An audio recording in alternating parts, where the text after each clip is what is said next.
لیکن بغاوت پر اکسانا یا اسٹور اور اس طرح گوداموں کو کھول دو اور لوگ جا کر کے لوٹ لیں، انارکی پھیلانا، فساد پھیلانا خلاف شریعت ہے، خلاف اسلام ہے۔ محمود خان اچکزئی صاحب کا یہ بیان اسلامی شریعت کی روح سے بھی درست نہیں ہے۔ ٹھیک ہے، مفتی زبیر صاحب آپ ہمارے ساتھ موجود رہے گا، ہمیں جوائن کیا ہے ہمارے سینئر تجزیہ کار خالد عظیم صاحب ہمارے ساتھ موجود ہیں۔ خالد صاحب، اس طرح کی بات ایک ایسے فورم پر آ کر کہنا، نقص امن کا بھی اس سے خطرہ پیدا ہو سکتا ہے، ریاست کے خلاف عوام کو بغاوت پر اکسانے کی بات کی جا رہی ہے، فتویٰ دینے کی بات کی جا رہی ہے، اس تمام تر معاملے پر قانون کیا کہتا ہے؟ دیکھیں جی، تاجر پاکستان میں بہت سی ایسی شکلیں موجود ہیں جس میں اس قسم کی یہ جو اکسانے کا عمل ہے جی اس کو باقاعدہ طور پر اس کا پیرٹی میں ہوتا ہے جیسے وہ جرم آپ خود کر رہے ہیں۔ اکسانا جو ہے وہ اس جرم کرنے کے مترادف جرم سمجھا جاتا ہے، جس میں سے اب یہ لوٹنے کے لیے اکسانے کی بات کر رہے ہیں، تو میں یہ سمجھتا ہوں کہ یہ جو لوٹنے کی سزا ہے وہی ان کے لیے بھی اسی انداز میں بنتی ہے۔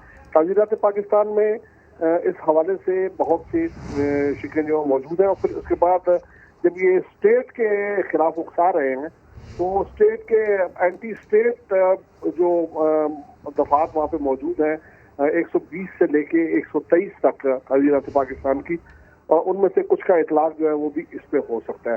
لیکن یہ پولیٹیکل معاملات ہیں، میں یہ سمجھتا ہوں کہ جوش و جذبات میں اور جب سامنے مجمع دیکھتے ہیں تو اس قسم کے خطابات ہوتے ہیں، اور اگر ہم دیکھیں تو جب پی ٹی آئی کا دھرنا تھا تو اس وقت سول نافرمانی کی اور بل نہ دینے کی اور بل جلا دینے کی باتیں جو ہوتی رہی۔ بالکل متنازع بیانات ہیں اور سیاست کو اس طرح کے معاملات سے دور رکھنا چاہیے۔ بہت شکریہ آپ کا خالد عظیم صاحب ہمارے ساتھ موجود تھے، اور مذہبی اسکالر مفتی زبیر صاحب ہمارے ساتھ موجود تھے۔ آپ دونوں حضرات کا بہت شکریہ۔ پی ڈی ایم سربراہ نے ایک بار پھر حکمران جماعت پر الزامات کی بوچھاڑ کر دی، کہا قوم پر آشکار ہو گیا کہ تحریک انصاف نے اسرائیل اور بھارت سے آئے فنڈ سے الیکشن لڑا۔ انہوں نے کہا کہ کوئی غیرت مند امام اپنی روزی کے لیے یہودی اور ہندوؤں کا پیسہ نہیں لے گا، ہم تمہارے اعزازیے پر لعنت بھیجتے ہیں۔ میں تو 2012 سے یہ بات کہہ رہا ہوں کہ یہ یہودی ایجنٹ ہے، وہاں سے اس کو سپورٹ حاصل ہے، اور آج پوری قوم پر آشکارا ہو رہا ہے کہ اسرائیل اور ہندوستان کے فنڈ سے اس نے الیکشن لڑے ہیں۔ کوئی غیرت مند امام کسی قیمت پر یہودیوں اور ہندوؤں سے آیا ہوا پیسہ اپنی روزی کے لیے استعمال نہیں کرے گا۔ ہم بھوکا سونے کے لیے تیار ہیں، لیکن تمہارے اعزازیے پر لعنت بھیجتے ہیں۔ ہمیں مجبور مت کرو۔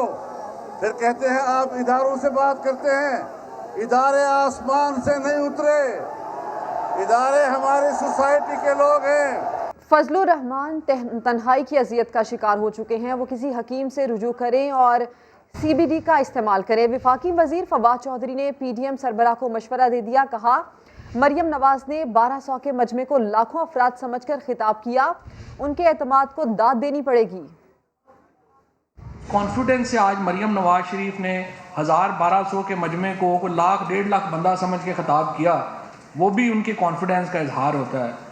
مولانا جو ہے میرا خیال ہے تنہائی کی اذیت کا شکار ہے، اور جس طرح سے ان کو لگ رہا تھا کہ پتہ نہیں کوئی پاکستان کے عوام جو ہیں وہ ان کے ہاتھ پہ بیعت کر کے ان کو کوئی خلیفہ ہی مقرر کر دیں گے، اس سے ان کو لگا ہے کہ ایسا معاملہ ہو نہیں رہا، بڑی ان کو تنہائی اور اذیت کا شکار ہے۔ سو میں مولانا صاحب کو کہوں گا کہ اس کو سسپینڈ کریں، تقریر کو کسی حکیم وغیرہ کے پاس جائیں اور ذہنی تناؤ میں دباؤ کی کچھ جو تجاویز ہیں وہ لیں۔ ویسے بھی اب ہم نے پاکستان میں آپ کو بتایا سی بی ڈی الاؤ کر دی ہے، اور اس کا وہ بھی ایک اچھا علاج ہے، مولانا جو ہے استعمال کرے، اس سے ان کو فاقہ ہوگا۔